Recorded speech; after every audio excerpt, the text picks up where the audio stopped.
नाजरीन, मखसूस सीटों पर सुप्रीम कोर्ट के फैसले से पीटीआई अभी संभल नहीं पाई थी कि स्पीकर पंजाब असम्बली ने पाकिस्तान तहरीक इंसाफ को एक और झटका दे दिया।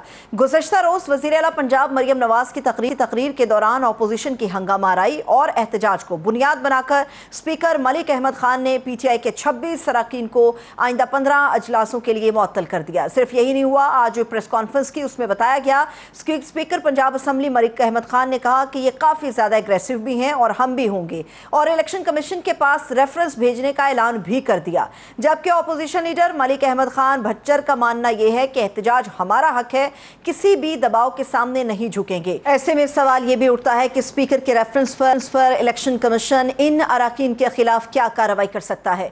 दूसरी तरफ सवात वाक़े को लेकर भी पाकिस्तान तहरीक इंसाफ की खैबर पख्तूनख्वा की हुकूमत पर बेतहाशा तनकीद हो रही है। सवाल उठ रहे हैं कि जब 18 लोग डूब रहे थे तब सूबाई हुकूमत क्या कर रही थी। ऐसे में असल हैरानगी वाली बात तो पाकिस्तान तहरीक इंसाफ का मौक़िफ़ है। गुज़श्ता रोज जब अली अमीन गंडापुर से सैलाबी सूरत हाल पर सवाल पूछा गया तो कहते हैं कि मैंने कौन सा चप्पू चलाना है, और आज यही सवाल चेयरमैन पीटीआई बैरिस्टर गौहर के सामने भी रखा गया तो वो बोले कि ये जिम्मेदारी तो एनडीएमए की है। सवाल यहाँ पर यह भी उठता है कि केपीके में पीटीआई की ये तीसरी हुकूमत है। सियाहत इमरान खान साहब का विजन रहा है, तो फिर भी सूबाई हुकूमत सूबे में सयाहों को तहफ़्फ़ुज़ देने में क्यों नाकाम रही है। इसी पर बात करने के लिए हमारे साथ माहिर कानून और सीनियर रहनुमा है पाकिस्तान तहरीक इंसाफ के अजहर सदीक साहब वो मौजूद हैं। अजहर साहब, बेहद शुक्रिया आपके वक्त के लिए, thank you so much. Swat के वाक़े पर हम बात करेंगे, लेकिन उससे पहले जो मेरा एक और बड़ा अहम सवाल है आपसे वो ये कि मलिक अहमद खान साहब ने ये जो एक गैर जानिबदार स्पीकर की हैसियत से कार्रवाई का आगाज़ किया है पाकिस्तान तहरीक इंसाफ के मेंबरान के खिलाफ, बेहतर नहीं था कि अगर सीएम को करने देते स्पीच, उसके बाद अपना एहतजाज रिकॉर्ड करा देते, तो क्या ये अच्छा होता? बहुत शुक्रिया जी। पहली तो बात बताता चलूं कि स्पीकर का काम है कि गैर जानबदार होना, किसी पार्टी की फेवर ना करना। हम बतौर लीगल टीम हम अभी बहरहाल अपनी एक वर्किंग कर रहे हैं और इनके खिलाफ रेफरेंस फाइल करने के लिए कि ये एक जानबदार स्पीकर है। और देखिए दूध, ये अभी तो एक आपका चीज सामने नहीं आई है, वो मेरे तक शेयर किया उन्होंने कहा जी को माइक भी तोड़े हैं। अब वो माइक के तोड़े, अब ना कोई एविडेंस है ना कोई चीज है। बाकी 26 अरकान को मुअत्तल किया, ये भी इख्तियार नहीं था उनका, उन्होंने वन साइडेडली अपने तौर पर बैठकर मुअत्तल कर दिया हुआ है। हम इन सारे मामला को एक तो स्पीकर के सामने एजिटेशनल जो पार्लियामेंट्री पार्टी फैसला करेगी, लेकिन हम बाकायदा इसका जो नोटिस वगैरह जारी किए हैं उनके बाकायदा उनको जवाब देंगे और बाकायदा कानूनी पोजीशन लेंगे, और जरूरत पड़ी तो हो सकता है इसको चैलेंज भी करेंगे। और इन्होंने क्या जाना है इलेक्शन कमीशन के सामने, यानी और बड़ी कमाल की बात है, बंदा पूछे जरा किस कानून के तहत इलेक्शन कमीशन ने जाना है। 62 और 63 दो आर्टिकल्स है जिसके तहत जो है नाहल किया जा सकता है। यानी इस बुनियाद पे नाहली, मैं भी हैरान हो रहा हूँ। हालांकि वकील है, वो 1000 बार सोचे यार ये क्या बात कर रहे हैं, नेशनल टीवी चैनल पे बैठकर आप बात कर रहे हैं, कोई ऐसी बात तो मत करें ना।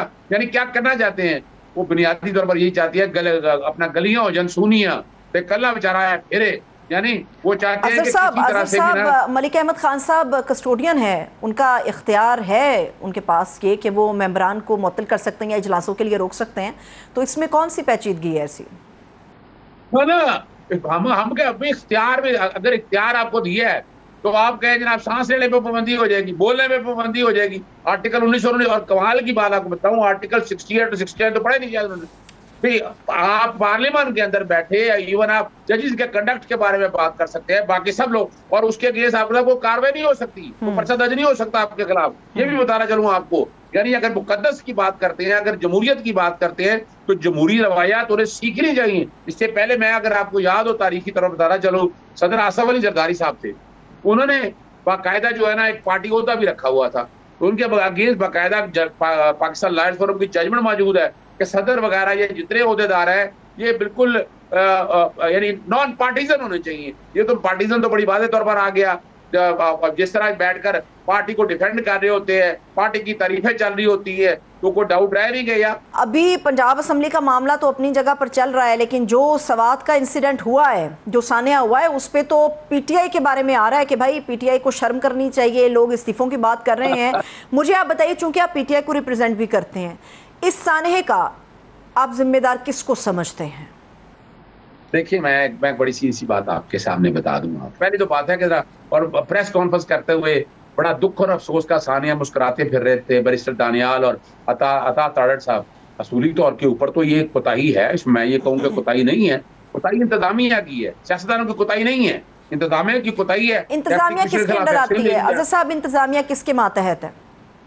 तो देखें जी, इंतजामिया के ऊपर चीफ सेक्रेटरी बैठा हुआ है ना, चीफ सेक्रेटरी के बाद आनी है बारी उनकी। अभी तो फिलहाल डिप्टी कमिश्नर जो बाकी जो लोग थे जिन्होंने बैठकर इसको कैटर नहीं किया, क्योंकि रूल्स ऑफ बिजनेस के तहत जिनकी जिम्मेदारी आनी है वही नहीं की जिम्मेदारी आनी है। और अगर मिसाल को सियासी तौर पर भी अगर ऐसी बात हुई तो पाकिस्तान तहरीक इंसाफ सियासी तौर पर भी एक्शन लेगी। ये हम बता दें आपको, ये नहीं ऐसा होगा कि यानी हम उन सियासी जमातों में से नहीं है कि जो चुप करके ये सारे मामला में बैठे रहे और कुछ सख्त एक्शन ना ले। बिल्कुल सख्त एक्शन होगा इस हवाले से, लेकिन पहले रिस्पॉन्सिबिलिटी फिक्स होनी चाहिए। और आपको याद होगा अपना मोटरवे का सानिया हुआ था एक औरत के साथ, बड़ा शोर डाला था इन लोगों ने, आपके सामने मौजूद है, यहाँ बता दें। लेकिन अभी तो अजहर साहब कटहरे में पीटीआई आई हुई है ना, सवात को लेके अभी तो कटहरे में पीटीआई आई हुई है। मुझे आप ये बताइए कि पिछले साल अप्रैल में 9 अप्रैल को एक अनाउंसमेंट पूरे पाकिस्तान के सामने आया था और वो अनाउंसमेंट ये था कि जी खैबर पख्तूनख्वा की हुकूमत एयर एम्बुलेंस शुरू करने जा रही है, और फिर वो जनवरी 2025 में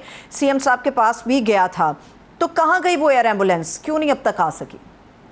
देखिए, बात बड़े वाज़ेह है, वो बिल्कुल उसके लिए इंतजाम चल रहे हैं। वो पैसे हमने ऐसे तो नहीं ले लेना ना, बाकायदा टेंडर होके पूरा शफाफियत का प्रोसेस सारा होके, मतलब डेढ़ साल गुजर गया अजहर साहब, 1.5 साल गुजर गया, टेंडर ही नहीं हो सका, अभी आप लोग फैसला नहीं कर पाए उस पे।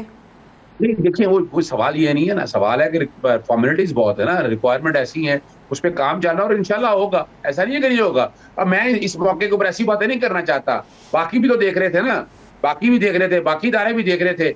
और ये जो कि प्रोविंशियल डिजास्टर मैनेजमेंट अथॉरिटी और नेशनल डिजास्टर मैनेजमेंट अथॉरिटी के जिम्मे आता है, उनका काम है सारे मामला में देखना, तो उन्हें भी अपने तरीके करना चाहिए। इंशाल्लाह मैं रिक्वेस्ट करूंगा कि ये एयर एम्बुलेंस वगैरह, ये बाकी जितनी भी चीजें हैं, हेलीकॉप्टर वगैरह, इस तरह की जितनी भी पॉसिबिलिटी हो सकती है, इससे हमें सीखना चाहिए। हमें बाकायदा आइंदा से ऐसा स्थानीय ना 12 साल से पीटीआई की गवर्नमेंट है अजहर साहब, लास्टली पूछ रही हूँ, 12 साल से पीटीआई की गवर्नमेंट है, अभी भी आपको लगता है कि सीखना चाहिए? हालांकि टूरिज्म को फरोग देने का विजन इमरान खान साहब का है और सबसे ज्यादा केपीके के अंदर टूरिज्म है और सबसे ज्यादा जो कुदरती आफात हैं वो भी हमें पता है केपी में आती हैं, तो 12 साल में कोई इंतजामात नहीं हो सके इस तरह के?